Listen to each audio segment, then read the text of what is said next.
kaibigan, magandang umaga sa ating lahat. Ito na naman ang yung life coach at negosyo partner, Ate JB. Ayan, so for today's topic kaibigan, napakaganda no ang ating pag-usapan ngayon. So lalo na kung ikaw kaibigan ay nagbabalak no na mag-open ng negosyo katulad dito sari-sari store business, kahit ano pang negosyo kaibigan no.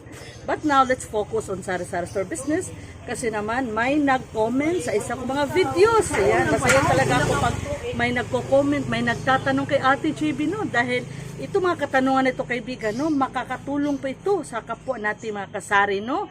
Ayan, so shout out sa ating kapatid dito sa Whitey World na si Sis Maribel Castillo. Ayan, magandang umaga po Sis Maribel Castillo. Mga kaibigan, ito po ang katanungan ng ating kapatid. Good day po Ate JV. Ask ko lang po kung need pa po ba talaga na iparegister ang small sari-sari store. Ayan. Lalo na po kung kakasimula lang po. Thank you po. Paki-topic naman po sa vlog nyo. God bless po. Ayan, napakaganda ng topic no natin ngayon. No? So, salamat Sis Maribel Castillo. Ayan, sa ating mga kapatid natin yan sa Whitey World. Pwede po kayo magtanong kahit ano, no? Basta alam natin GB ang kasagutan, sasagutin natin. Again, kaibigan, no? Direct to the topic na lang tayo, no? Kasi nagmamadali po tayo, no? Na-invite pala kami ng kasal ni Frances. Kasal po ng aming pamangkin. Ayan, si Ken. So, thank you so much for inviting us.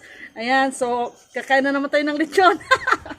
Ang kaibigan, no? So, kailangan ba talaga iparegister yung ating tindahan? Lalo na kakasimula pa lang natin at maliit lang talaga. So, direct to the point sa TGB, kailangan po talaga at importante, maganda talaga na nakaregister. Ay, ang lakas ng hangin sa labas. Ayan, so, kailangan talaga nakaregister yung ating tindahan. But, huwag kang mag-alala kaibigan kasi nakadepende naman po ito sa lugar. May mga lugar sa Pilipinas, teka lang, may dadaan ng motorcycle, maingay. Paranin muna natin, ayan, para marinig nyo na mabuti si Ate GB. May mga, may mga lugar sa Pilipinas na hindi stricto ang kanilang government. No, yung iba, exempted yung mga sari-sari store owners, no, sa mga business permits, ayan. So, pwede hindi mag-register, may mga lugar po talaga. And then, may mga lugar din sa Pilipinas na kailangan ng business permits, kailangan iparehistro yung ating businesses, pero hindi naman stricto. No, katulad dito sa place namin, may mga businesses na naka-register po talaga ang kanilang negosyo. Meron ding mga maliliit na negosyo dito sa place namin na hindi talaga naka-register kasi naman hindi po stricto. Pero again, kahit hindi stricto, kung meron ka namang pangbayad, why not? No, maganda kasi masarap sa feeling na legal yung ating business, yung ating negosyo. So, walang hahabol sa atin, no? At hindi tayo mas-stress. Kasi pag tayo, lalo may mainggit sa atin, pag may mainggit sa atin, dear friends, sumbong tayo doon sa City Hall, sa munisipyo na walang restro yung ating negosyo, yung ating tindahan. Ay, mas-stress tayo. Pero wag kang magbahala, no? Sis Maribel at sa mga kasari ko dyan, at sa mga nagpa-plan dyan, na magtayo ng negosyong sari-sari store, no? Kung hindi naman talaga along the barangay road, along the highway yung tindahan nyo, kung nasa sulok, tsaka ka na lang kumuha ng permits o tsaka mo na lang iparehistro yung maliit na sari-sari store. Tsaka na lang kasi hindi naman kasi agad-agad na hindi kan meron tayong customer. Tagara palihog ko, merong customer sa labas. Sinabihin ko po si Francis na may customer. Ayan. So kaibigan, hindi naman agad-agad na sabihan ka na, itigil mo na tindahan mo, hindi ka na pwedeng makapagtinda kasi wala kang permit. Sasabihan ka lang na pag nagpunta yung taga City Hall, taga munisipyo, meron kang business permit, ma'am, sir, wala. Okay, kumuha ka, sarado mo na ngayon ang iyong tindahan, kumuha ka ng business permit. O di kukuha ka, pero kung wala pa naman, wag mo na. No, kung kapos ka sa pera, kasi naiintindihan ko po, nanggaling po ako dyan noon, 1,000 na yung puhunan ko, way back 24 years ago. So, anong ibabayad ko sa business permit? That time, 1,000 yung puhunan ko. Ang mahal ng business permits. Kaya kaibigan ako, again, wag niyong iba siya Ate GB. Mahalaga, dapat lang talaga na may permits or nakarehistro yung ating negosyo, malaki man or maliit. Pero naiintindihan ko po na some of us ayaw or hindi mo na makaparegister kasi nakakapos sa pira. Napakamahal yung iba, more or less 10,000 pesos. So, saan tayo kukuha dyan? Mahalit yung ating tindahan. Kaya pwede. Sis Maribel, kung hindi naman istrikto sa place nyo at sa tingin mo, magmasid ka, magtanong-tanong ka sa mga kapwa mo sari-sari store owners. Kung marami sa kanila or lahat sa kanila, hindi register yung tindahan, pwede. Huwag mo munang i-register yung tindahan mo, saka na lang pag may sapat na pera ka na, saka na lang pag stable na yung tindahan mo, yung negosyo. Pero pag tanong mo, most of your kapitbahay, halos lahat ng iyong kakompetensya, naka-register ang tindahan nila, ay dapat magpa-register ka na rin, no? Wag mong hintayin na puntahan ka ng city hall or munisipyo, nakaka-stress yun, no? Ayan, so mahirap talaga ngayon, kaibigan, no? Lalo na ngayon mahigpit si BIR.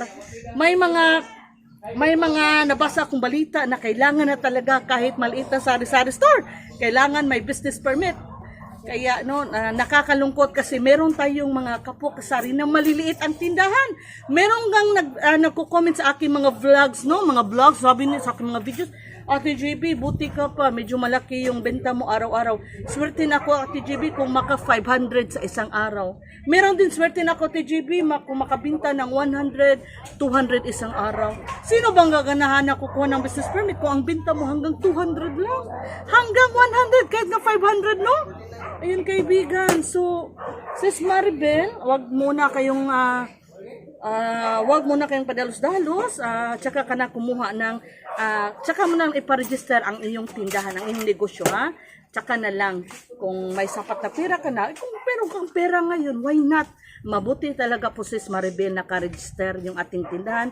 Mayroon tayong mga permits. Again, less hassle, lumabas ang aking program, less hassle, less stress, no? Pag may mag-inuman sila, basi okay lang kasi naka-register naman yung tindahan mo, may business permits ka naman, no? So maganda kung may mainggit sa iyo, may magalit sa iyo, okay lang, no? Hindi sa mainggit sila yung iba, may nagalit sa iyo kasi hindi mo pinautang, ngayon pupunta sa munisipyo, sa city hall, sabihin, oy, doon sila sa munisipyo, oy, si Ate JB walang permit, isusumbong ka kasi hindi mo pinautang, di ba? Mas mabuti talagang may permits at nakaregister yung ating tindahan, Sis Maribel. Pero again, magtanong ka muna sa mga kapitbahay mo na may tindahan o sari-sari store, no? Kung may permits ba sila o nakaregister ba, kung hindi, wag na muna, no?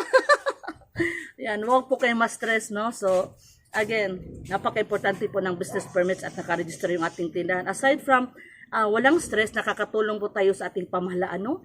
Pag may permit sa yon, nagbibigay tayo ng tax, nagbabay ng tax, o diba tiba-tiba ang mga politiko, lalo silang yayaman dahil sa taxes natin. Wow, sana all tayo yung dahilan kaya yumayaman yung mga politiko, di ba? Ayaw yun. Pabiro lang po, no? Pero totoo talaga, medyo yung iba ayaw nilang magbigay ng ayaw nilang kumuha ng business permits, ayaw magbigay ng tax kasi nga ayan, ikurakutin lang daw ng mga politiko. Ay tama naman po yan, pero kailangan kasi, no, we should abide with the laws, no? Kailangan talaga kung ano yung patakaran, kung ano yung guidelines, ano yung requirements, ano yung law, kailangan yung batas, no? Importante na alinsunod tayo sa batas, so wala tayong stress, hindi tayo mapoproblema.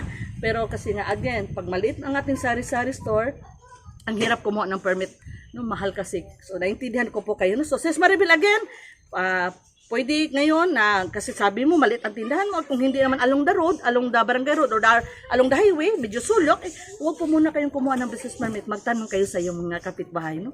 Pero again, pag sinabi na yung mga kompetensya na halos lahat sila ay may business permit, naka-register yung tindahan, dapat i-register mo rin ang yung tindahan, no?